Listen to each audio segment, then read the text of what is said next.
It's official. Nancy Pelosi is donezo. She's out of here. Call a cab. She's heading home. And now the power struggle really begins. Hakeem Jeffries was propped up by Nancy Pelosi this whole time. You think the squad's going to let him stay in his position? Okay, we'll see. Just wait till you have what he has to say, what Johnson has to say, what everybody has to say about Nancy Pelosi kissing D.C. goodbye. That's coming up in just a second. Plus, Democrat lies about who's responsible for the shutdown finally catching up to them, and it ain't pretty. Wait till you see a showdown in the Senate from yesterday. It's good stuff. And finally, we're going to do a deep dive into the Supreme Court arguments yesterday over Trump's tariff powers, where I believe we're going to reveal once and for all just how stupid Ketanji Brown Jackson is. If there was any doubt, we will answer that burning question. All that coming up and a whole lot more. I'm Larry O'Connor, and you can call me Larry.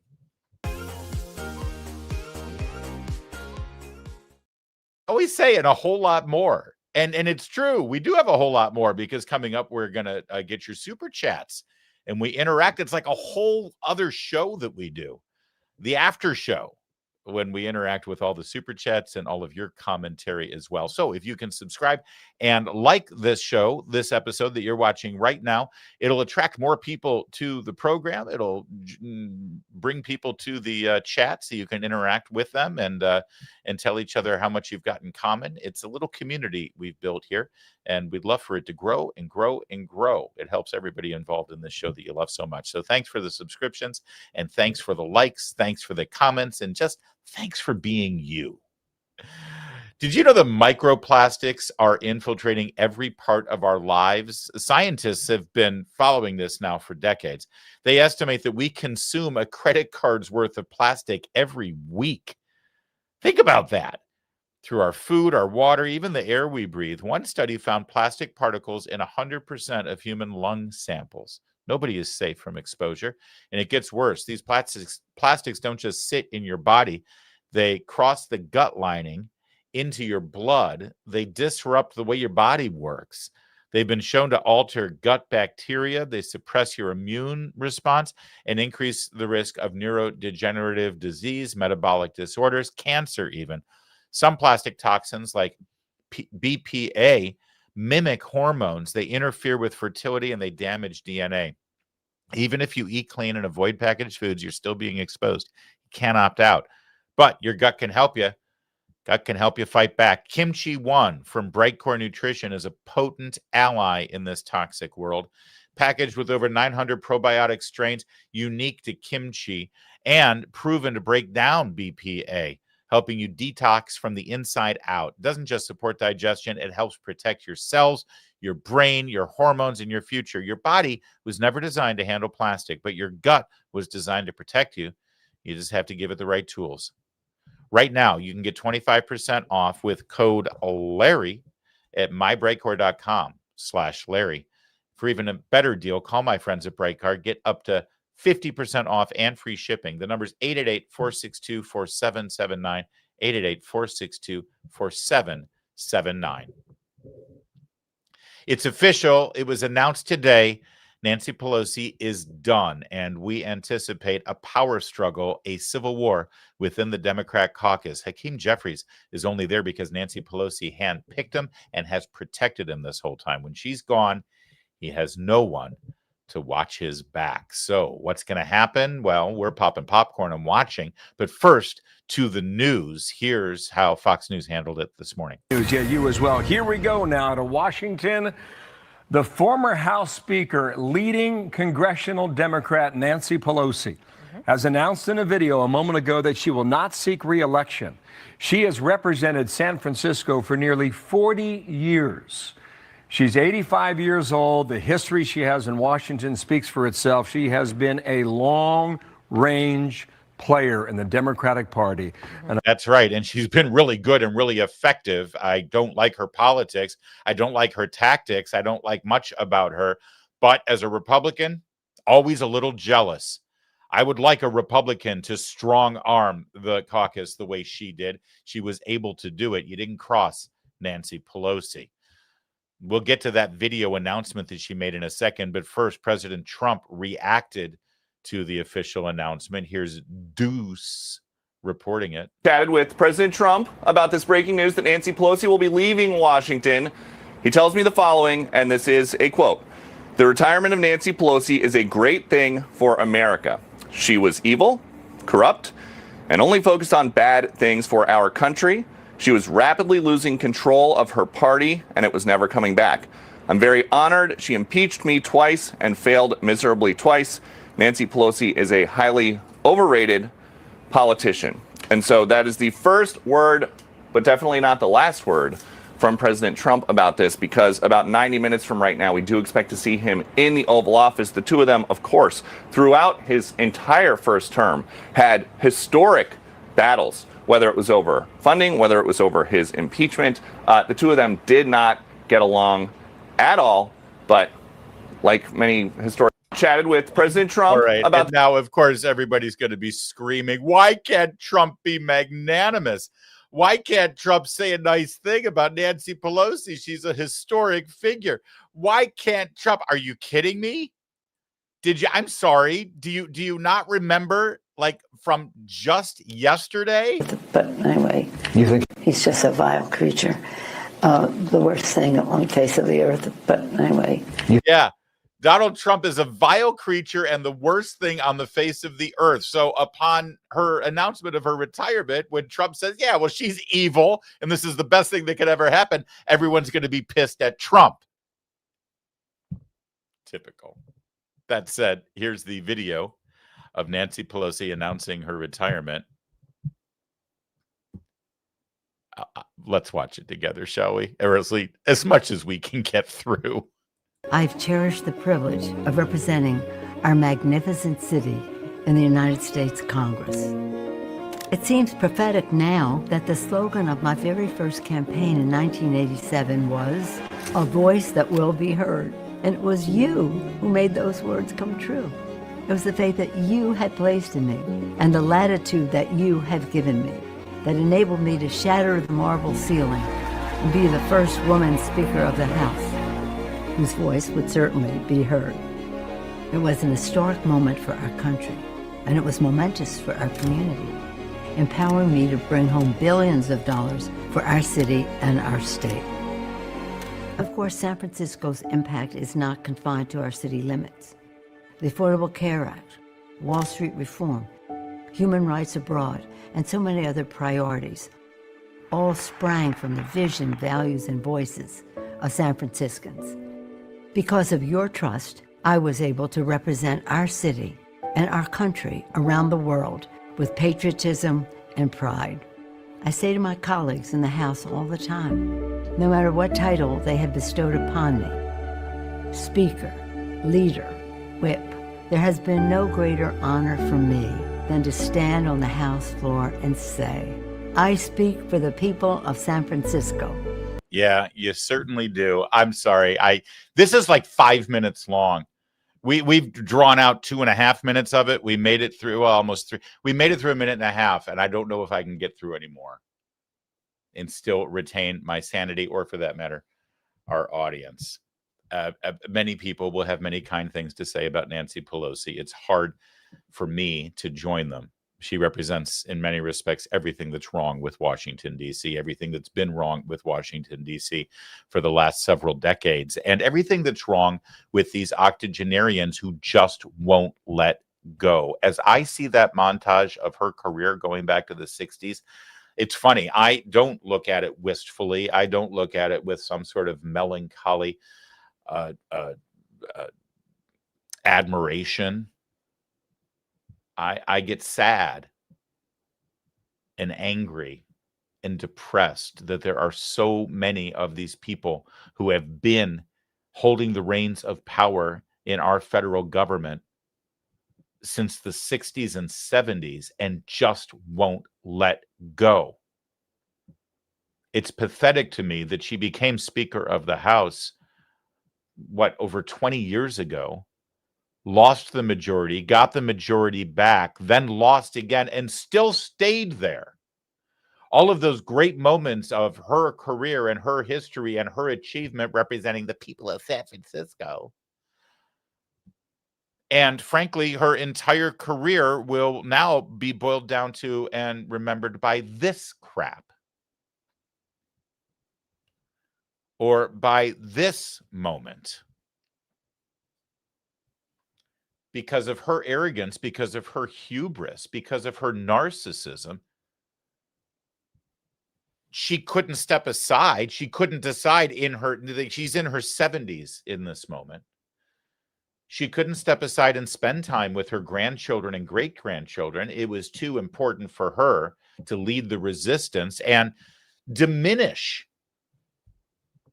the position of Speaker of the House with this garbage ripping up the President's State of the Union speech, dressing all in white to send a message to the sisterhood. It's disgusting, actually, and sad and pathetic. That's all I can muster at this point. The best I can muster is to pity her. Pity her and pity her family that she chose this over spending her golden years with them.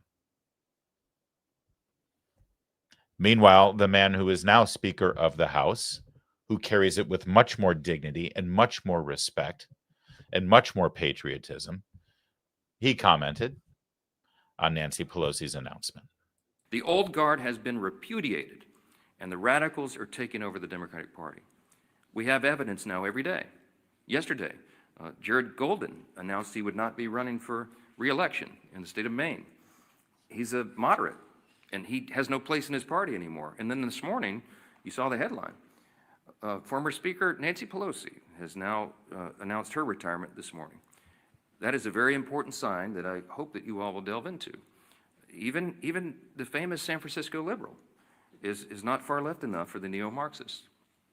We commend her for her services. We all do, everyone who serves in Congress, but there should be a lot written about that.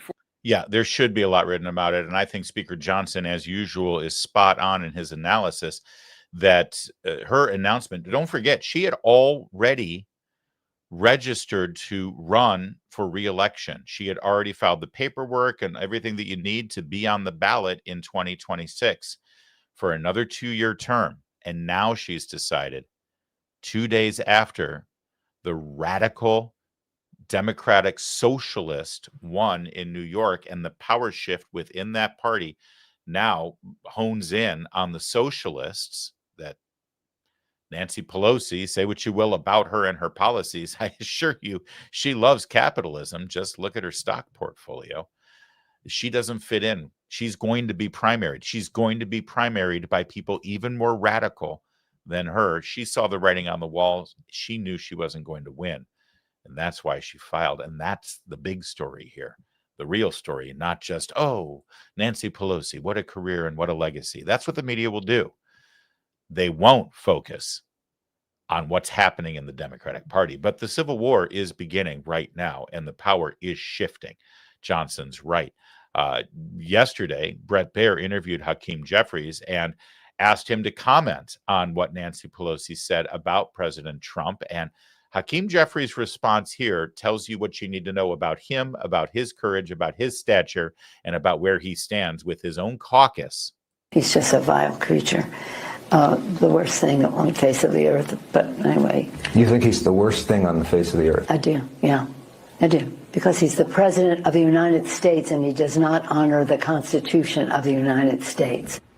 A vile creature, the worst thing on the face of the earth. Do you stand by what your mentor, Congresswoman Pelosi, said about the president? Nancy Pelosi, Speaker Emerita Pelosi, is a legendary figure, a hero. She's done so much for so many, over so many years. She speaks powerfully, she speaks authentically, she speaks eloquently on issues of importance to the American people. Even in that moment?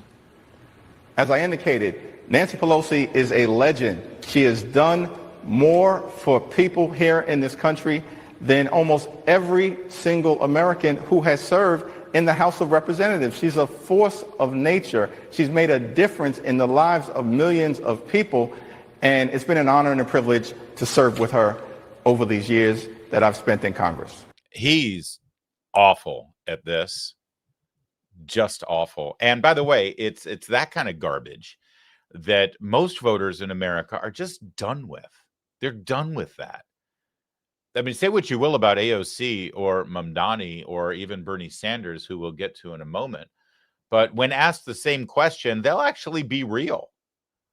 Whether you like their answer or not, they're not going to give you some bullshit memorized talking point with the choreographed hand gestures and the fake phony smile that you get from someone who acts like he's a member of Congress in the 90s, not the world we're living in today. This guy doesn't know what time it is, and his days are numbered.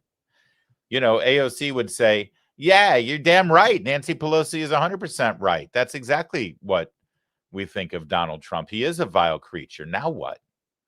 Or she would say, yeah, I disagree with Nancy Pelosi. I don't think that she's right about that. And I think that it doesn't matter. But Hakeem Jeffries just spent 2 minutes telling you nothing. And, of course, bullshitting you. Bernie Sanders, on the other hand, you know, we get a lot of flack here when we say that Zohran Mamdani is now the leader and the face of the Democrat Party.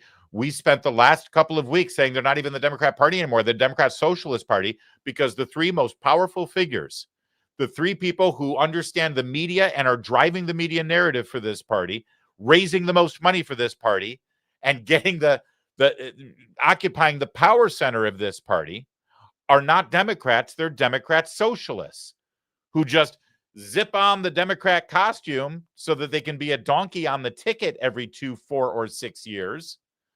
But in the meantime, as soon as the election is over, they take off the donkey outfit and they pick up their hammer and sickle. They're socialists. And that's not me. That's them telling you that they're socialists. And so, you know, I saw the comments, oh, Larry, you're just being provocative. Zohran Mamdani is not the leader of the Democrat Party. Oh, really? Okay. Well, let's ask the most popular senator in the Democrat Party right now what he thinks about that. After seeing the results of last night's election, you have said that this is not just a New York City thing, which some people have dismissed his win as. Do you think Zohran Mamdani is a leader in the Democratic Party now? Well, of course he is. He's going to be the mayor of the city of New York. Of course he is. Of course he's the leader of the party. That's a ridiculous question, even. How could anyone deny that? It's hilarious. And that's the real story here behind Nancy Pelosi's decision to step aside. And we need to keep focusing on that. Yes, there's infighting in the Republican Party. Yes, that we're squabbling. Of course, we do it all the time. And the media always focuses on the Republicans and conservative movement fighting and infighting and squabbling and all that stuff. Meanwhile, the administration is lock solid, and there's no infighting over there where the real power of the movement is. It's in the White House, and you don't hear anything about infighting there or anybody being off message or anybody sort of stabbing each other in the back. But the media wants to make a big story about whatever infighting they can imagine or drum up or throw gasoline on a little spark to make it an inferno. Meanwhile, the Democrats are in an all-out civil war now that Nancy Pelosi is stepping down. It is a clear indication that the most powerful, even though she wasn't Speaker, she was still the most powerful Democrat in the House of Representatives, now is hanging it up and calling it quits, not because she's done, not because she's tired, not because she wants to spend more time with her family. It's because she was about to get ousted by a socialist. Mike Johnson gets it. Here's more from him. The future of the Democrats was set in New York City. A 34-year-old Marxist is now the leader of the Democratic Party, and it is a very dangerous road for them to go down. I want to say this because a lot's been said about the Mamdani campaign. It is very easy to run and win as a socialist, right? All you do is promise everything to everyone for free. What a great message that is. Boy, that really resonates for people who don't study history. And while you're making all those promises, you hope that they never realize the trap that you're actually setting, the impossibility of fulfilling your fantastical claims and dreams, and the extreme danger and chaos that would result if you ever could. When you run as a socialist, you have to hope that they never understand that this will lead to the inevitable loss of their freedom, their opportunity, and their security, the loss of meritocracy and fairness in society, the loss of colorblindness, and the loss of emphasis on character. and the morality and the personal incentive and the common sense that we rely upon to keep a republic in operation. If you run as a socialist, you run on a big list of false claims, and you promise everything to everyone and you can't deliver, and if you were ever able to deliver, it will be to the great detriment of the very people that you lured in to vote for you. Third fact about... Yeah, that was very well said, as usual, by Speaker of the House Mike Johnson. And that's the reality of socialism, and it's the reality of the Mamdani, AOC, Bernie Sanders phenomenon. And it's real, this infighting, this civil war in the Democrat Party. There's the old guard and there's the new guard. And the new guard doesn't look like what American politics has ever really looked like. Here's Debbie Dingell on CNN asked about this. Now, Debbie Dingell is in Congress. She represents the 6th District of Michigan. She succeeded her husband. Her husband was elected to the House of Representatives in 1955 and served until 2015 in that capacity until he died. And then she took over the seat and has now served there for 10 years. You don't get more old guard establishment Democrat than Debbie Dingell. So, Debbie Dingell, what's your reaction to Zohran Mamdani winning in New York City as a Democrat? Do you have concerns about Mamdani and the labels that this affords Republicans being used as a weapon against Democrats? Okay, Republicans tried to make Nancy Pelosi the enemy in years past. So the answer is, oh, this is just Republicans trying to make Zohran Mamdani the face of the party, just like they did Nancy Pelosi. Thanks for proving the point, because Nancy Pelosi truly was. And that's what everybody's saying now as she's leaving. She's just whistling past the graveyard. And she knows it. You can tell by how uncomfortable she was with the question. You don't think there's a civil war and a power struggle in the Democrat Party right now, and specifically in the House of Representatives? Okay, how about this? Here's their leader, Hakeem Jeffries, and he's doing a hell of a job, isn't he? Now, watch what happens when Bret Baier shows what just one random Democrat congressman, woman, person has been saying about the future of the party and where the power is. You know, just a backbencher, someone who's not even in leadership, just random congressperson from a neighboring district, by the way, adjacent to Hakeem Jeffries. I think you might know who I'm talking about. What Congresswoman Alexandria Ocasio-Cortez said about Mayor-elect Mamdani and his race. He had to not just defeat a Republican, he had to defeat a Republican and the old guard of the Democratic Party at the same time. The Democratic Party cannot last much longer by denying the future, by trying to undercut our young, by trying to undercut a next generation. So there is a divide there, and I guess the question to you, Mr. Leader, is are you part of the old guard or the future that Congresswoman Ocasio-Cortez talks about her and Mayor-elect Mamdani? Well, ultimately, I think that's a question, Brent, that the people that I represent are going to have to decide. In the House, as you know, we have a 2-year employment contract, and every 2 years we have to go back to the voters and make our case as to whether we are continuing to deliver for the American people, the people that we're privileged to represent, in ways that improve their quality of life. That's what Democrats are all about at this moment, House Democrats in particular. We recognize that America deserves better than where things are at right now. That we need to drive down the high cost of living, we need to fix our broken healthcare system, and we also need to clean up corruption across the board in Congress, at the Supreme Court, and of course, as it relates to this administration. Listen, I can debate all of the things that he just said as a conservative Republican, and I will real quickly. But the question has to do with the infighting and the words of Alexandria Ocasio-Cortez, who just claimed that the old guard of the Democratic Party is undermining and undercutting the young voices. That's her. She's thrown down the gauntlet. She's the one who's declaring war on the likes of Hakeem Jeffries, and the fact that he wouldn't answer the question tells you exactly where he stands and whose side he's on. But he's going to live to regret those words that he just said. You know, every year, members of the House have a 2-year employment contract. Yes, that's true. And how did Nancy Pelosi keep the firm grip on her leadership for so many years? How did she keep those talons dug into the handle of that speaker's gavel? Because she controlled the money. She was the number one, even now is the number one fundraiser in the House of Representatives. And that means she was able to, well, wield her power over members of the House of Representatives that wanted to move up in leadership and become committee chairman, and et cetera, et cetera, et cetera. So ask yourself this: who do you think raises more money right now for the House of Representatives in the Democrat caucus? This guy or AOC? And as soon as you answer that question, you'll know where the power is. He's only there because Nancy Pelosi picked him. That's it. Meanwhile, real fast, what did he have to say here? And every 2 years, we have to go back to the voters and make our case as to whether we are continuing to deliver for the American people, the people that we're privileged to represent, in ways that improve their quality of life. That's what. Yeah, okay, but the voters only decide whether you get to be their representatives. The voters don't decide who the speaker is. That's the other Democrats in your caucus, pal. And that's where your problem is, and that's why he's not addressing the question with a direct answer. But then he said something else about the voters. Democrats are all about at this moment, House Democrats in particular. We recognize that America deserves better than where things are at right now. Can I just remind everybody that where things are at right now is that Donald Trump has been in the White House for only 10 months. And the Republicans have been in the majority in the Senate for only 10 months. If things are so bad right now, who do you think's to blame?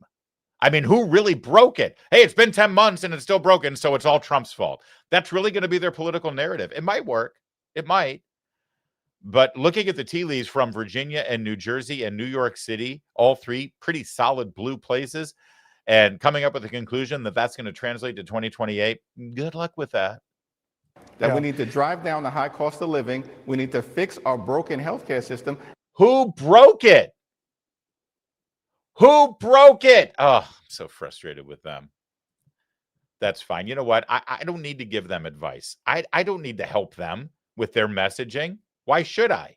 In fact, I'm a little angry at my friend, longtime friend for many, many years now, Ben Shapiro, who was on CNN, and he gave them some advice. Ben, don't help them. Thankfully, they're so stubborn and obstinate and frankly bigoted, they won't listen to Ben Shapiro. They should, though, Ben. But Republicans are not campaigning in New York against socialism. They are campaigning nationally Yes. against socialism. And what they're saying is that the Democrats, don't fall for the bait, is I guess what I'm saying to you guys. I shouldn't give you, I hope you fall for the bait, but don't fall for the bait of making Mamdani the face of your party. Because the reality is that Abigail Spanberger won by a larger margin in Virginia than Zoran Mamdani won in New York last night. And by the way, he was running against another Democrat. Okay, that's how much he was disliked, right? I mean, he's running Andrew Cuomo, who's a deeply unpopular person in New York. He sure is. Won 800,000 votes in that race last night because there were so many Democrats who didn't like Zoran Mamdani. Right. So this idea that Zoran Mamdani is like overwhelmingly popular across the if you include a country that includes half of Republicans, not a city like New York, where perhaps 7 people are Republicans and like 3 of them voted for Curtis Sliwa in the end. I'm sorry, it's not a representative sample. It's like saying that AOC is representative of the broad spectrum of American politics, and she isn't. Fair. No, Ben. What is he doing? Stop. Can we? I'm sorry we played that. Can we edit that out? Can we do something? All right. La la la la la la la la. Pretend that didn't happen. Democrats, you're doing great. Keep on going. In fact, I hope there's not a civil war. I hope Hakeem Jeffries sees the writing on the wall, and Chuck Schumer the same thing. I want Minority Leader Bernie Sanders starting tomorrow, and I want Speaker of the House Ilhan Omar, because Zoran Mamdani is where it's at, baby. That's the future of our country, certainly the future of your party, and that's the winning ticket. Let's go. Let's go.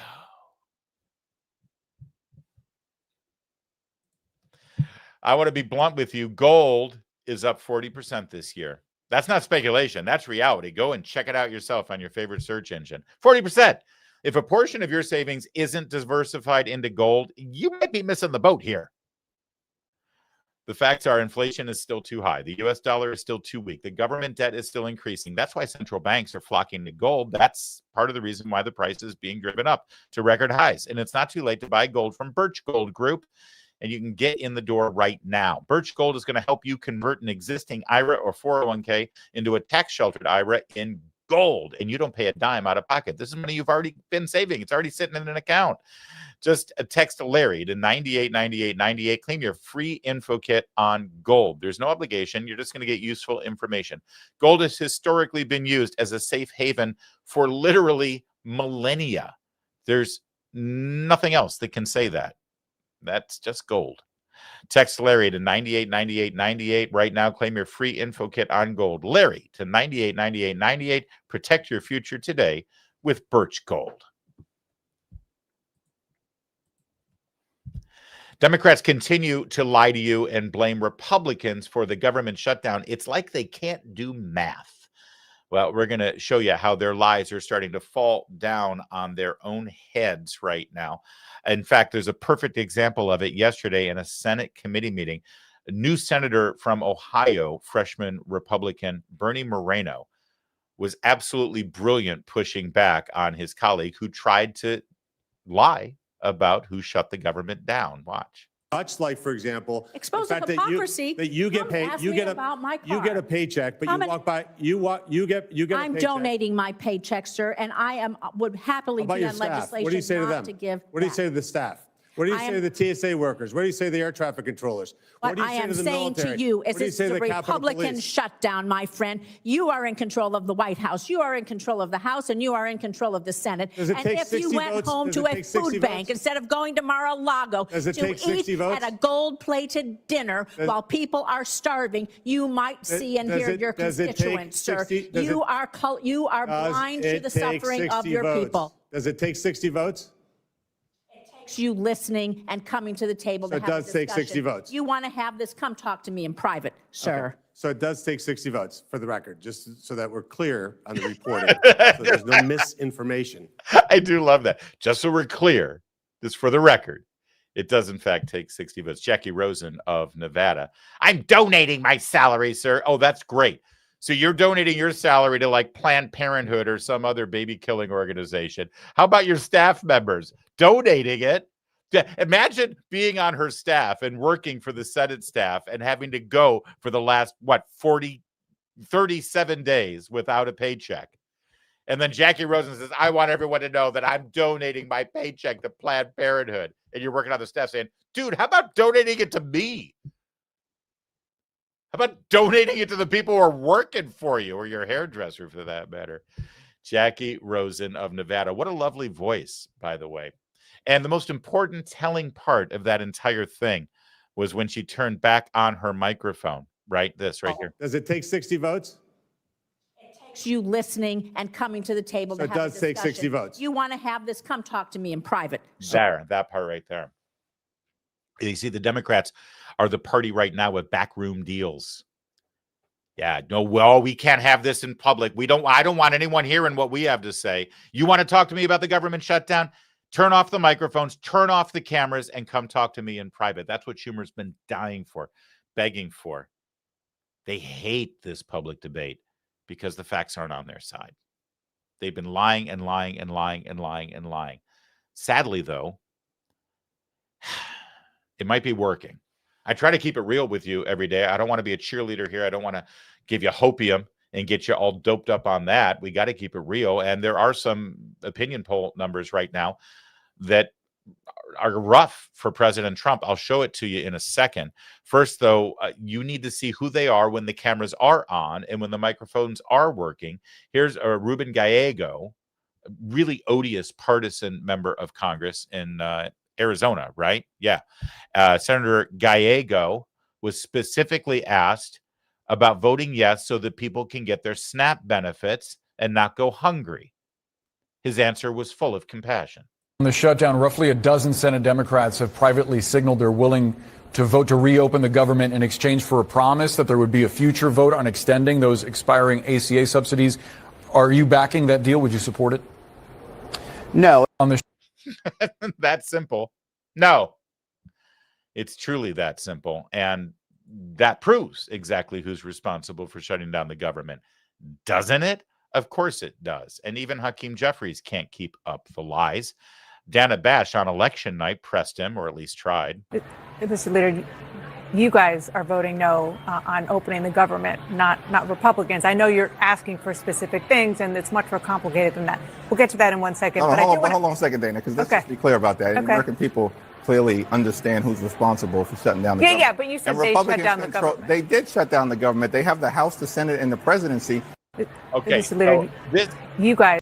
This is super instructive because, and this is such a good lesson for these sycophants in the media who are trying to, listen, they're work hand in glove with the Democrats all the time. We know that. The corporate legacy media personified by Dana Bash, who literally is married to members of the Democrat establishment, and they all are betting each other, and they're all going to the same parties and putting their car keys in the fishbowl as they enter the room.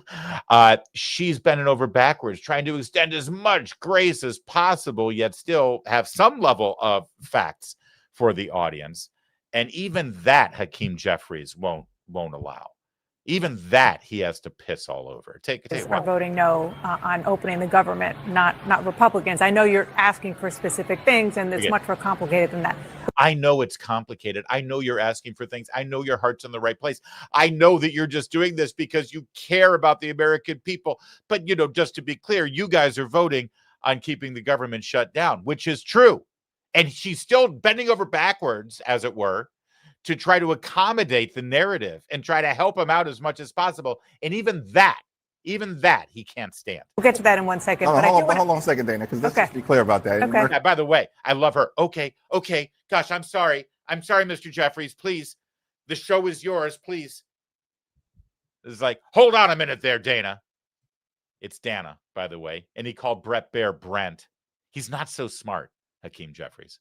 People clearly understand who's responsible for shutting down the government. Yeah, but you said they shut down the government. They did shut down the government. They have the House, the Senate, and the presidency. And it's like Dana's like, listen, don't treat me like an idiot. I'm not a CNN viewer. I'm a CNN host. I know that you need 60 votes. The lies just stack on top of each other. And they get away with it. In fact, the only response to Hakeem Jeffries at that point, sadly, only happened in the comments section. I wish Dana Bash had said that to him. But she didn't. Meanwhile, as I mentioned, I'm afraid that recent polling, specifically to President Trump's approval, is starting to take a hit. Take a look at this dramatic number here. Now, this is the Real Clear Politics average on President Trump's approval, disapproval. That red line is disapproval. The black line is approval. And for the most part this year, you can see where it's been tracking.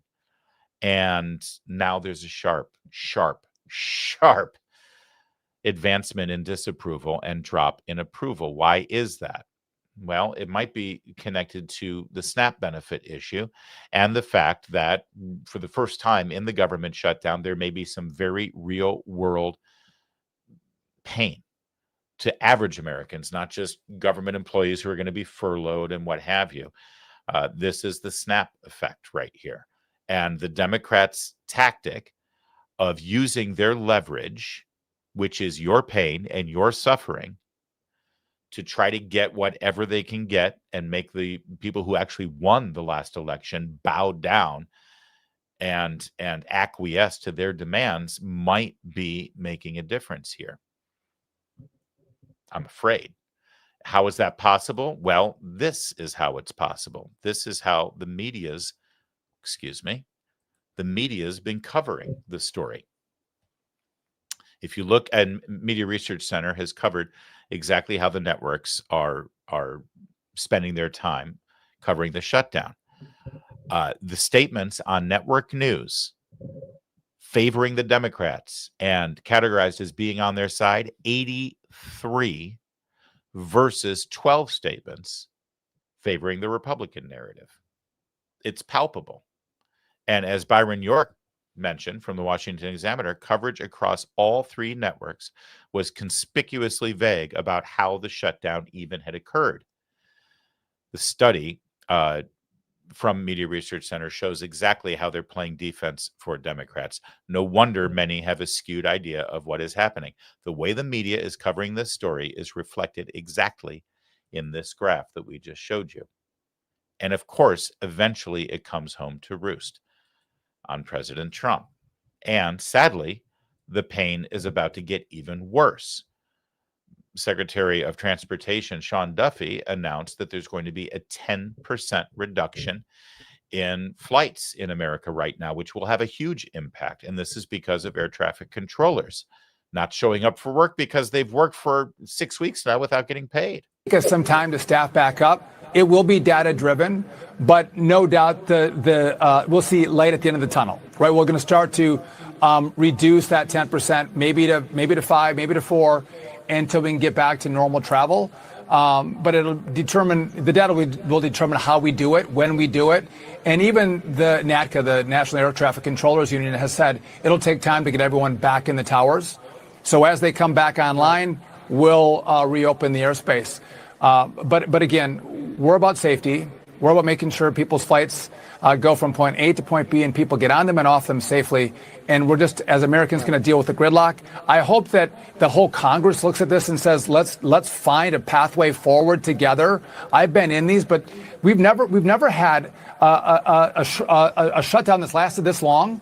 So we're in uncharted territory. And by the way, our controllers have done a great job showing up compared to other shutdowns. So they're doing their work.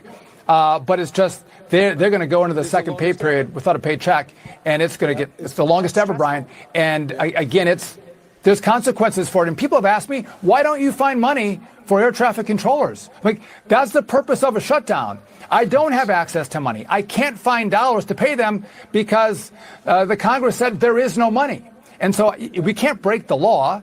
And so I can't pay them. I'd love to, but I can't. And so the message is, sit down, figure this out, open the government up, and let's not hold Americans hostage, especially when they want to travel. That's not the way to do this. Let's get this resolved.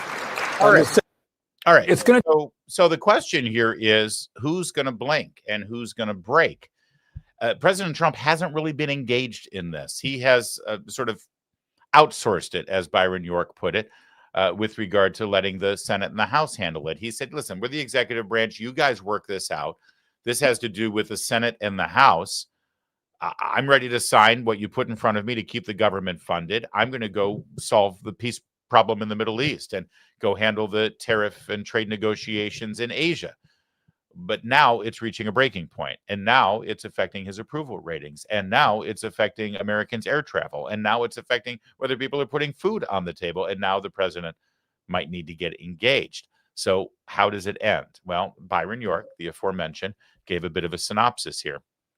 As he put it, the shutdown appears headed to a new level, with Democrats reportedly ready to prolong the standoff. But because the Democrats now have decided, well, yeah, we were probably going to end this after the election, but it was so good for us that let's just keep the good times rolling. I mean, we just won. We're in the power position, so why should we buckle? Because that's how ruthless they are. So Byron continues, perhaps Trump should stop outsourcing handling of the shutdown to Republican leaders in the House and Senate. Presidential full court press, Oval Office, every day, multiple times a day, with a brief, clear message. Here's the bill to fund the government the House has passed. It's a straight bill with no tricks, identical to the one the Democrats agreed to earlier this year. Senate Democrats are using the filibuster to stop it. President and the GOP will negotiate the Democrats' concern only after they allow the government to reopen. Everything depends on Democrats lifting the filibuster. Treat the situation like the crisis it is about to become, with the president pressing Democrats to do the right thing. It might not work, but at least the GOP position will be clearly, prominently argued from the White House every day. That might be a good idea. They are good at messaging. They're good at controlling the narrative, and they're good at letting the people know exactly what's going on here in Washington from their perspective. And if the president does it, it will get coverage. It will get picked up, and that might help those numbers, because that's the truth. That's who's responsible. That's what's stopping this from moving forward.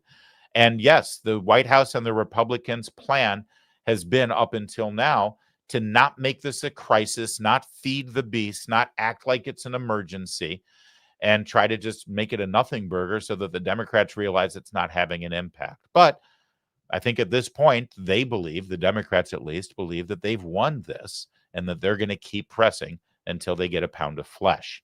So maybe it's time for the Republicans to actually fight fire with fire. and start playing the same histrionic games that other presidents have done in the past about government shutdowns. Maybe. Or maybe it's time for Republicans to follow Trump's advice and just get rid of the filibuster. Maybe it's time to see this thing go away, or do what Harry Reid did in the past with regard to judicial nominees when he used what they call the nuclear option to get rid of the filibuster and get rid of it for government shutdowns only. Say, okay, we've got a new rule. The filibuster doesn't apply to government shutdowns. And then pretty much there will never be another government shutdown as long as the same party controls the House and the Senate. Now, if you've got one party controlling the House and another party controlling the Senate, they're going to have to figure something out. Otherwise, they'll have a government shutdown again. But for now, at least you can move forward. And I know everybody says, no, you can't get rid of the filibuster because then what will the Democrats do? Well, we know what the Democrats will do because they almost did it a year and a half ago. Joe Manchin and Kyrsten Sinema, they protected the filibuster. But if they weren't there, Democrats would have done away with it. They would have made D.C. and Puerto Rico states. They would have packed the Supreme Court, and there would be mayhem. And guess what? Joe Manchin and Kyrsten Sinema are gone. They're not there to protect the filibuster anymore. And we know that the next time the Democrats are in charge, they'll do just that. So why not lift it now and do all the things Republicans want to do with just a bare majority and reset the table before they take over? Why not? I mean, it beats just sitting there watching your poll numbers drop and watching Democrats continue to win and watching the American people suffer.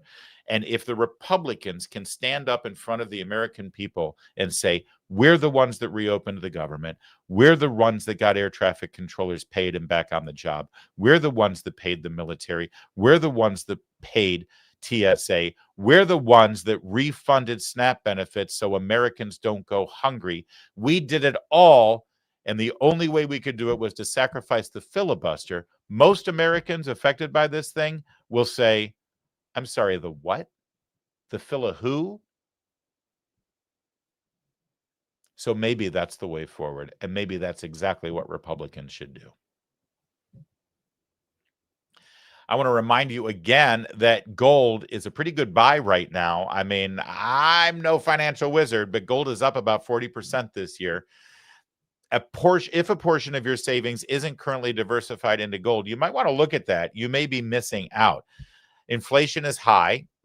Dollar is weak. Government debt is still increasing. These are all recipes to increase the value of precious metals like gold. That's why central banks are flocking to gold. It's driving prices to record highs. The good news is it's not too late to buy gold from Birch Gold Group and get in the door now. Birch Gold is going to help you convert an existing IRA or 401k into a tax-sheltered IRA in gold. You don't pay a dime out of pocket. You want more information? Good. Text my name, Larry, to 989898. Claim your free info kit. There's no obligation, just useful information. Gold has historically been used as a safe haven for millennia. Nothing else can say that. Text Larry to 989898. Protect right now and claim your free info kit on gold. That's Larry, 989898. Protect your future today with Birch Gold.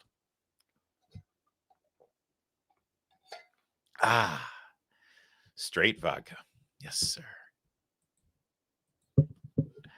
Really important special session of the Supreme Court yesterday to have an emergency hearing on the president's tariff laws. All right, let me try that again.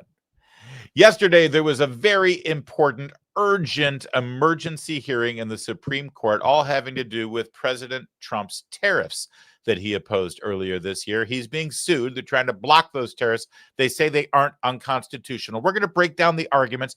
We're going to educate you and teach you exactly why this is an issue and how this decision might go. It's not quite as clear-cut and simple as you think. It's very different than some of the other arguments we've had this year having to do with the president's executive powers over border protection and over national security. Tariffs are a little different, so we'll get into the details of that. But first, one thing that we can all agree on that is plain as the nose on my face, and I've got a pretty significant nose on my face, and that is this. Once and for all, we have confirmed it based on yesterday's arguments. Ketanji Brown Jackson is a moron. Don't believe me? Listen to this exchange. Did any president under TWIA use that language to impose tariffs? Well, yes, President Nixon's 1971 Not a tariff. That wasn't a tariff. It was a licensing agreement during wartime. It was a specific thing. A tariff I'm talking about. I'm referring to President Nixon's 1971 tariff. I'm sorry. Excuse me. Yes, I thought you meant Lincoln. Not only that, but then it was upheld by the Court of Appeals with exclusive jurisdiction under this very phrase. Can I back you up just a second? I'm sorry. You're talking so quickly. Wow. Wow. Wow. Just wow. Just good God. Wow. Like pull the emergency cord. We have a serious problem in the Supreme Court. I don't know how we can sustain this. Can you impeach a Supreme Court justice for stupidity? Is that possible? Can we try? You know, the worst thing about a stupid person is when a stupid person tries to act like they're the smartest person in the room. And that's what we've got here, especially in that room. Honestly, what is Clarence Thomas's reaction when stuff like this happens? It's got to be, girl, you should just shut up. Let's break this down real fast. Did any president under TWIA use that language to impose tariffs? Well, yes, President Nixon's 1971 tariff. Not a tariff. That wasn't a tariff. Now, this is my favorite part because she's the know-it-all now. Excuse me, actually, that was not a tariff. And then when she said it was wartime, I was like, what is she talking about? The Vietnam War? Because technically that wasn't a war. We never declared war. What is she talking about? What is, you know, I'm like hearing this in real time. Like, what? It was a licensing agreement during wartime. It was a specific thing. A tariff I'm talking about. I'm referring to President Nixon's 1971 tariff. I'm sorry. Excuse me. Yes, I thought you meant Lincoln. I mean, who among us hasn't confused Nixon with Lincoln? I mean, they're so similar. And their presidencies were so similar.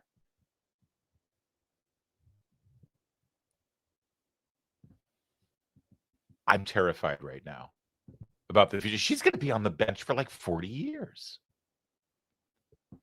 Another reason to hate Joe Biden. Add it to the list. Another reason to hate that man. And then there's this. Not only that, but then it was upheld by the Court of Appeals with exclusive jurisdiction under this very phrase. Can I back you up just a second? I'm sorry. You're talking so quickly. You're talking so quickly and you're using big words. Just dumb it down for me, please. I don't know what a woman is. Okay. So let's get to what was really the crux of the argument here. And I promise you, it wasn't Ketanji Brown Jackson that drilled down to the crux of the constitutional statute argument here. It was Justice Brett Kavanaugh. And just so you know, the reason why this is an issue here, the Constitution lays out the roles for each branch of government and the powers that they have. Article 1 defines all the powers that Congress has, right? Article 2 is the executive branch. That's the presidency.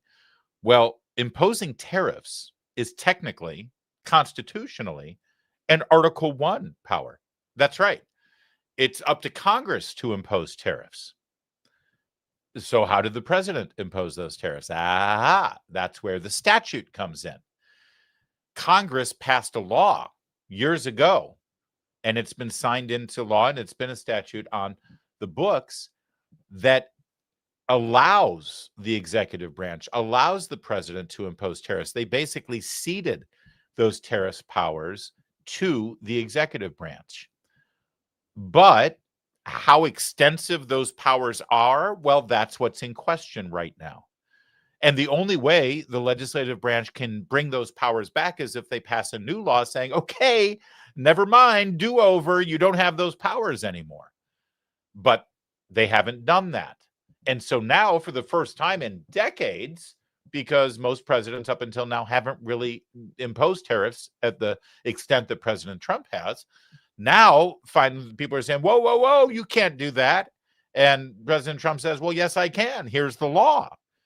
And now he's being sued. And now the Supreme Court has to weigh the constitutional Article 1 powers that Congress has versus what they ceded in their legislation allowing the president to impose tariffs. And so now here's the crux of the argument. And you'll listen. I'll interrupt here and there just so we can sort of add context and analysis. Because it doesn't have the effect of raising revenue. Mr. Katyal referred to common sense several times, and I want to pick up on Justice Barrett's question, because your interpretation of the statute, as she pointed out, would allow the president to shut down all trade with every other country in the world, or to impose some significant quota on imports from every other country in the world, but would not allow a 1% tariff. And that leaves, in the government's words in its brief, an odd donut hole in the statute. Why would a rational Congress say, yeah, we're going to give the president the power to shut down trade? I mean, think about the effects, but you're admitting that power's in there. Yeah. But can't do a 1% tariff. That. All right, so that right there, did you hear that? Because that really is the logical hurdle that those who are trying to block Trump's tariffs have to clear. They have to explain that, because in their own arguments, they have ceded the fact, they have stipulated that the legislation in question here would allow the president to block all trade with a country. Just shut it down. No more trade. We're not going to trade with you anymore. Or to put quotas on how much trade could come in from a country. But they're not allowed to levy a tariff of, say, 1% from that country. That they can't do, but they can block trade altogether. And it makes absolutely no sense. That we never gave him power to levy tariffs, but we did give him the power to shut down trade altogether. Now, there's another angle of this argument that needs to be discussed, and that has to do with the national security implications of tariffs. And of course, everyone knows that national security is in the purview of the executive branch, all except for really declaring war. So we'll get to that in a sec. But listen to how the lawyer trying to make this case sort of scrambles at this point and has a lot of problems answering this question and the follow-up questions from Justice Kavanaugh about how you can concede that the law that Congress passed would block trade and lets the president do that, but doesn't allow the president to raise a tariff by even 1%. And doesn't seem, but I want to get your answer, to have a lot of common sense behind it. I think it absolutely does, because it's a fundamentally different power. It's not a donut hole. It's a different kind of pastry. And on that power, that's a good one. On that power, though, and you've said this many times, and Mr. Katyal too, and look, I get this, obviously, but the court has repeatedly said. Hold on, I got to pause there for a quick second. Sad that we don't have the video, but don't you think Brett Kavanaugh, when he said that, he gave a side, he turned his head and looked at Ketanji Brown Jackson. There she said, and listen, I get this. I understand it. Obviously, I'm not her. Don't you think that's what he did? I want to believe that that's what he did. At least in his mind, he probably did that. Listen, I get it. I understand this. I'm not. All right. A tariff on foreign imports is an exercise of the commerce power, not of the taxation power. And I'm repeating some, but John Marshall said that, and Joseph Story, and Chief Justice Hughes in the 1933 case. And we've said that quite a bit of time, which seems to at least undermine a bit your point that it's an entirely different power, because if it is foreign commerce power, it's the same power that Justice Barrett was talking about of just embargoing trade with the entire world, which you admit is in this statute. Well, there are a couple of points in there, and I'll try to get to all of them. But, I mean, I think all of us agree that context is what matters here, and that you certainly could use the word regulate to talk about a tariffing power, like you could use it to talk about a taxing power. I mean, we impose taxes for regulatory purposes as well. But the federal government hasn't identified a single other federal statute that uses the term regulate to authorize tariffs or taxes. That is just a different kind. All right. I think that's enough from that part of the argument, but you get it. And that is the crux of the issue, and how they all fall down on that issue is really going to be the telling point. Justice Gorsuch seem to really have problems with this. And we're going to get to that in a second because Speaker of the House Mike Johnson actually knows this issue very well. But before we get there, one other part of the argument that also needs to be recognized here is that how do you remedy this problem? For instance, let's say Supreme Court justices come back and say, yep, the Trump administration had no right to levy those tariffs. Well, the money's already been collected. The money's already gone. And the people who have paid the tariffs from foreign countries and businesses, like, how are you supposed to give the money back? What's your remedy here? And there was no clear answer. And then if you win, tell me how the reimbursement process would work. Would it be a complete mess? I mean, you're saying before the government promised reimbursement, and now you're saying, oh, well, that's rich. But how would this work? It seems to me like it could be a mess. So the first thing I'd say is that just underscores just how major a question this is. The very fact that you were dealing with this with quotas, there's no refund process to the tunes of billions of dollars or embargoes, but there is here. But for our case, the way it would work is, in this case, the government stipulated for the 5 plaintiffs that they would get the refunds. So for us, that's how it would work. Your question, I take it, is about everyone else. We don't have a class action or anything like that. With respect to everyone else, there's a whole specialized body of trade law, and it's in 19 U.S.C. 1514 outlines all these administrative procedures. It's a very complicated thing. There's got to be an administrative protest. There was a harbor management case earlier that this court was involved with in the United States SHU, in which the refund process took a long time. There were any number of claims and equitable relief. So a mess. So it's difficult, absolutely. We don't deny that it's difficult, but it's a mess. It's going to be a mess. If you win this, it's a mess. There's no way to do it. And ultimately, not sure how this is going to play out. I think that they might not decide one way or the other. They might try to, as they say, Solomon-esque, split the baby here. They may decide that constitutionally, the president, through the Commerce Clause, as well as for national security purposes related to fentanyl, et cetera, they do have the right to impose these tariffs, but still maintain the Article 1 powers that Constitution establishes for Congress. We're going to see about that, because as far as national security and the Commerce Clause, it's cut and dry that that's all related to the tariffs, especially the way Trump has used these tariffs to get national security and foreign policy victories.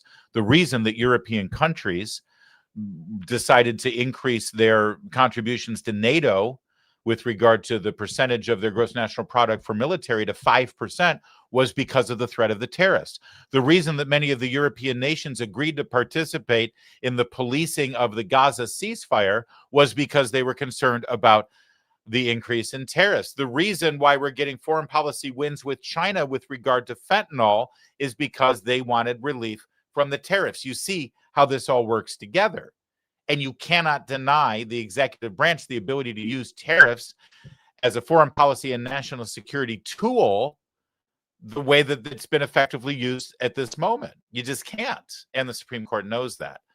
That said, Justice Gorsuch was skeptical of the executive branch having these powers because he believed that it undermined the power of the legislative branch. Well, the man who speaks for the legislative branch is the Speaker of the House, so he was asked about that today. I don't find myself in disagreement with Justice Gorsuch too often, but I think he's missed the mark on this one. First of all, I don't think you should read too much into the questioning that you heard at the Supreme Court. I mean, this is part of judicial review. It's a cherished part of that tradition. I used to be one of those litigators. I did constitutional law, oral argument, and I would have liked to have argued that case yesterday, because I think the law is clearly on the side of what the administration has done. I'll remind you that I'm a jealous guardian of Article 1. The legislative branch of government in our constitutional system is the most important. It was placed first in prominence. And that's true. And while Congress has a role to play in tariffs and related trade and economic policy, the executive branch does as well. And I think the president has used that well within the bounds of what he's allowed to do, because he's addressing what was truly a crisis for the country. The trade disparity had gone on for decades. It was creating a real imbalance, and it was adversely affecting American people and consumers. Remember that he ran on this idea. He talked about tariffs on the campaign trail, and he got a popular and electoral college mandate in the election. So this is not some surprise. He's fulfilling the promise that he was elected to fulfill in a literal sense. So I think the court has to give deference to that. I think the court has to recognize the executive is doing what they're doing. He's using tariffs to create leverage in our trade strategy, and it is yielding great results for the American people. And heaven forbid if it were reversed, because it would create chaos, which is one of the questions I think Justice Barrett asked, my old friend from Louisiana. I mean, that was an important question, because it would set back all of the strategy and the trade agreements and a lot of the things that have been accomplished for the people. So in summary, I would say, don't read too much into the questions. This is how the process works. I'm sure the court will look at this very carefully and deliberately, as they do, and I expect that we'll have a majority of the court that says that this administration is doing what they have the legal authority to do. If I felt like the executive branch had overstepped its bounds on trade or on the tariffs or something, I would have stepped in. I mean, that's my job as the Speaker of the House over the legislative branch. I would have done it in my own way, to be candid. I would have gone to the president privately and said, hey, sir, enough. I think you're overstepped the bounds. Let's try to figure that out. I wouldn't have publicly had a big spat with him because it wouldn't have been necessary. But that conversation didn't happen because I believe that what he's done is well within the bounds. And all right, and I agree with him, and I believe him. I think he's sincere about that. Also, off camera and off mic, sadly, we don't have the video. He then said, "Oh, by the way, if I didn't mention it before, Ketanji Brown Jackson, whew, what a moron! The hell is she doing? Lincoln and Nixon, seriously?" Whew. Sitting in the front row at the Supreme Court during those arguments was none other than the Treasury Secretary, Scott Bessent.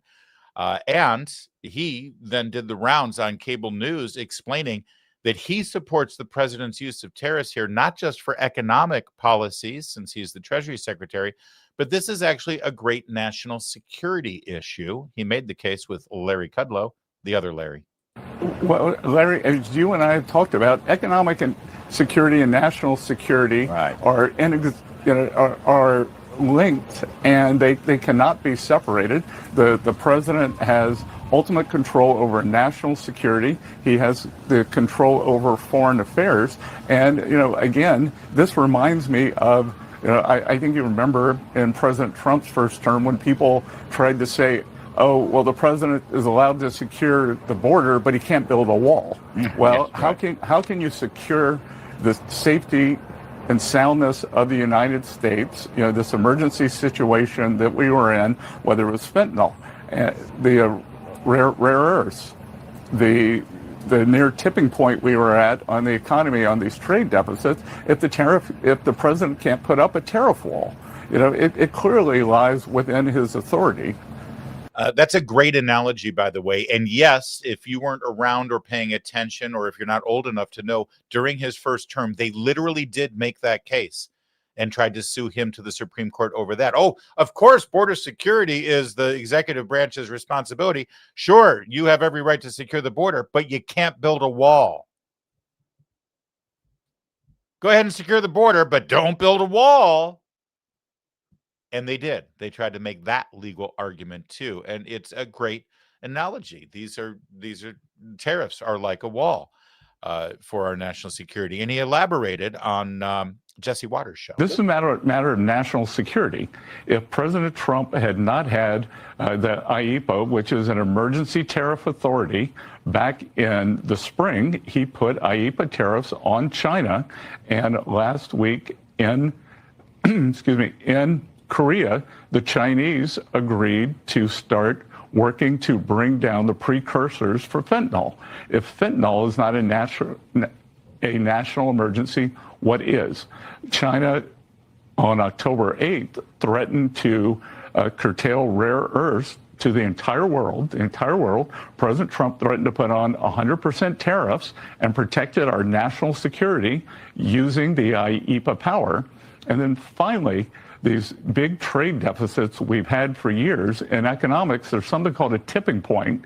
And we were at the tipping point. Fortunately, President Trump came in, he put on the tariffs, he is rebalancing global trade in favor of the U.S., and he has prevented an economic crisis. Yeah, and the Supreme Court just can't step in and say, nope, you can't use those tools anymore for national security purposes. Not going to happen, especially considering the IEEPA law. That's the law that they're referring to that Congress passed. It allows for the executive branch to utilize tariffs during an emergency. And now they're saying, oh, yeah, you can do stuff with regard to trade for an emergency, just not tariffs, which makes no sense because tariffs are a tool that you can use to with regard to trade. How the Supreme Court decides on this or not, nobody knows, not based on what the questions and answers look like. It looks like it might be a narrow victory and it might be a divided victory. The reason why this is different than some of the other victories Trump has had, like over deportations and securing the border and immigration and the use of the National Guard to protect federal buildings and federal law enforcement, is that unlike all of those things, which are clearly defined powers of the executive branch in the Constitution, this is technically an Article 1 power. This is something that Congress can do. And they have that law that just stipulated portions of the tariff law and trade laws to the executive branch. And now the Supreme Court has to sort of decide whether that statute that the Congress passed does in fact give these powers or whether the Constitution overrides that. But here's the thing. It's not the Congress suing the executive branch. It's third parties, it's states, it's companies and corporations as a conglomerate trying to sue. If the Supreme Court decides that Congress is the wounded party here because the executive branch has overstepped and taken their powers away from them, but Congress isn't in there suing, saying the same thing, then who has standing here? That might be part of the decision as well. We'll look for it, and we'll look for it sooner rather than later because this is something that needs to be decided now. And when they do, we'll give you analysis of that too, right here on this program. That's it for the show, guys. Thank you for watching. Don't forget to subscribe and like and make sure that our audience grows and grows and grows. And I haven't said it in a while, but if you prefer the audio-only experience or if you can't catch the video stream, subscribe to our audio podcast over on Apple or Spotify. Apple's probably the best place, that seems to be where all the podcasts are hanging out. Our audio-only podcast is there. And if you're already a subscriber, would you do us a favor and leave us a review, leave us a rating? 5 stars, if possible, would go a long way. I think we're at 4.95 right now, so it's not out of the realm to leave us a 5-star review. That would mean the world to us. We'd really appreciate it. Thank you so much for that. Let's get to your super chats right now. Oh, wait. This means we have a Rumble super chat, and we do. We have 2 of them. $5 from Casperius. Why so serious, Casperius? Who says, with all the government shutdowns, wouldn't it be nice if people could have an outlet to volunteer some time for places like national parks and monuments and maybe other areas too? Yeah, that would be pretty cool, actually. So we, the people, could step up and help out. That's something that the administration should think about. $2 super chat from Milliken69. Thanks, Larry. I really like your show, especially when I catch it live. Cheers from Portsmouth, New Hampshire. Live free or die. That is the absolute best state motto. Live free or die. Thank you so much for that, Milliken, and we appreciate the support on the program. What else have we got? God's best friend with a £5 super chat. Thanks, GBF. What's the difference between Gaza and New York? The buildings are still standing. Where, in Gaza? Or in... that's a dark joke, but we like it. We have dark humor here. GBF with a £5 super chat. What's the difference between... Oh, Gaza and New York, too. There are still Jewish hostages. Wow. GBF is in a dark place today, isn't he? Colleen Daly with a $5 super chat. No comment. Drop the mic. Thank you, Colleen, for that super chat. We appreciate it. Stumbleblitz, $2 super chat. You're cool, too. When are we changing the avatar back to Clippy? Because, again, zombies freaking me out. Thank you, Stumbleboots. I think I might have to skip God's best friend's next one. Has he got one that's beyond your... Should I look at it? Do you want me to give it judgment? You vet it. What's the difference between Gaza and New York 3?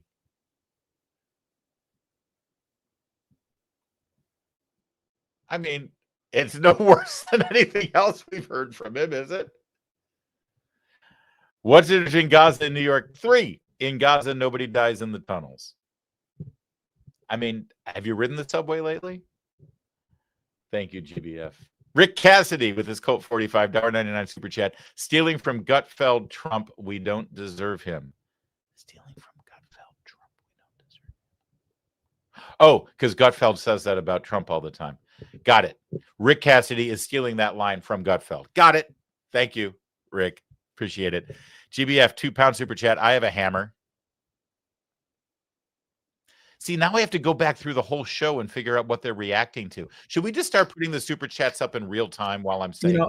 No, I know this one, but what is it? It's dark. GBF needs to relax. This is it's for Pelosi. Reference. It's a Paul Pelosi reference. God, thank you, GBF. With the Brits have very dark humor. Colleen Daly with another $5 drop the mic. Thank you, Colleen. Very generous of you today. I appreciate those super chats. Richard Murphy with a $10 highball. Difference between liberal and conservative politician. The conservative is scared voters won't understand what he's trying to do. The liberal is scared that they will understand what he's doing. Yes. Well said, sir. I mean, the highballs are on me. Scott Elliott with a $5 super chat. Oh, following up from yesterday. Hi, Larry. Yes, SB is short for Esperanza. Hey, I got it right. That was my guess. It means hope. I'm Scott's wife. Thanks for the laugh. There's still hope for you and America. LOL. Thank you, SB. Muchas gracias. Esperanza. That's a beautiful name, Esperanza. SB. Patrick with a £5 super chat. Pelosi had around $3 million when she started in Congress and leaves with over $243 million. I think that says which American she really helped. I'll say. Thank you, Patrick. Oh my, oh my, oh. Oh my, oh my, oh. $2 super chat. Would you rather be on a road trip with AOC or Kamala? Oh, Lordy. I think AOC, because it's the laugh, because I'm a funny guy. And if I were stuck on a road trip, I would make the best of it. And I would like to think that I could make even Kamala or AOC giggle now and again based on my witty on the road trip. And I could not, I mean, I would just drive into oncoming traffic if I had to deal with that laugh. So AOC, what about you, Kevin? Who would you rather go on a road trip with? I think AOC too. Just because Nancy Pelosi is old. Except she'd constantly be turning it to the Spanish-speaking radio station, and that would drive me nuts, right? One of my good friends and roommates is a triple passport holder from the U.S., Spain, and Venezuela, so I can get down to it. All right, there you go. How many roommates do you have now? Just one. This is my old roommate. Oh, okay. That's what I thought. Dennis Harmon with a $25 super chat. Very generous, Dennis. Much obliged.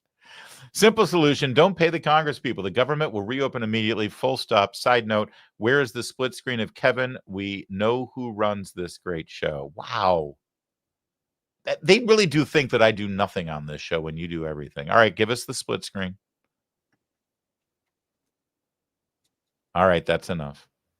Thank you, Dennis. Only because you gave us a $25 super chat.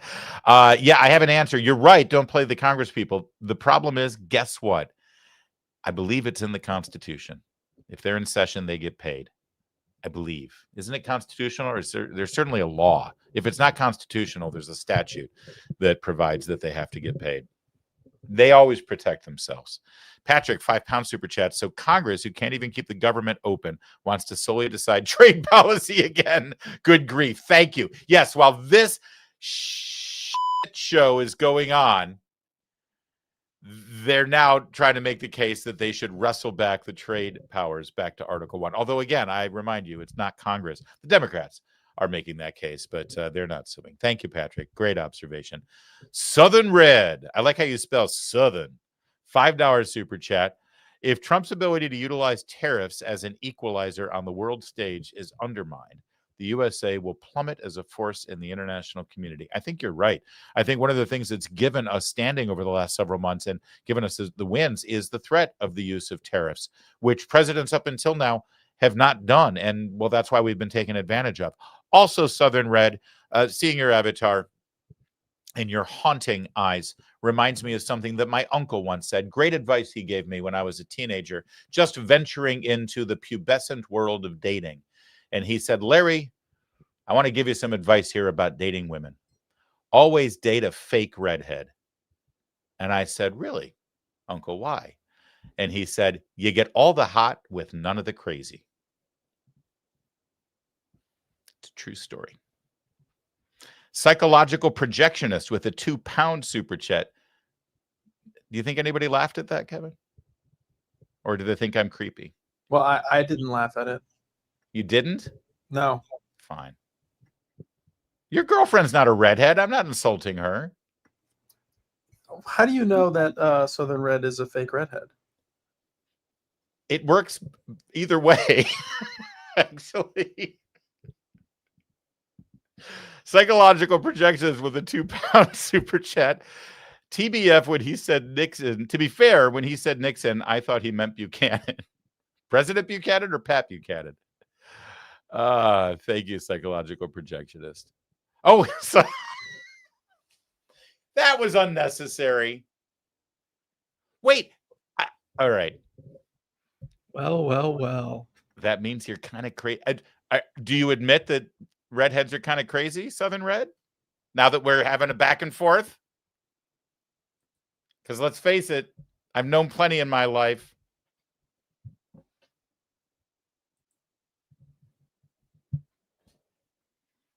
The people are on my side. We know. Redheads never ever admit. They're a little crazy. Kevin, have you ever dated a redhead? Nope. Then I would not throw stones if I were you. You're the one throwing stones. Until you walk a mile in my shoes.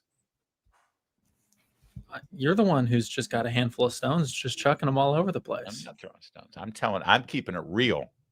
I'm telling the truth. You know what? I'm giving you my lived experience. Wow. Yeah, that's right. Southern Red, thank you very much for the super chat. And I'm sure you're the exception to the rule. I'm sure you're not crazy at all. Thanks for watching today. We will be back tomorrow. Same time, same place. Do we have a word on Stegall tomorrow? Is Stegall going to stand us up again? No idea. We'll find out. We will be joined by our good friend Chris Stegall, who for all we know could be a redhead, but there's nothing left up there. He's a bald as a cue ball. Unlike me, who has gone through extraordinary medical procedures to hide the fact that I am bald as a cue ball. We'll be back tomorrow, same time, same place. Thanks for watching. My name's Larry O'Connor, and you can call me Larry.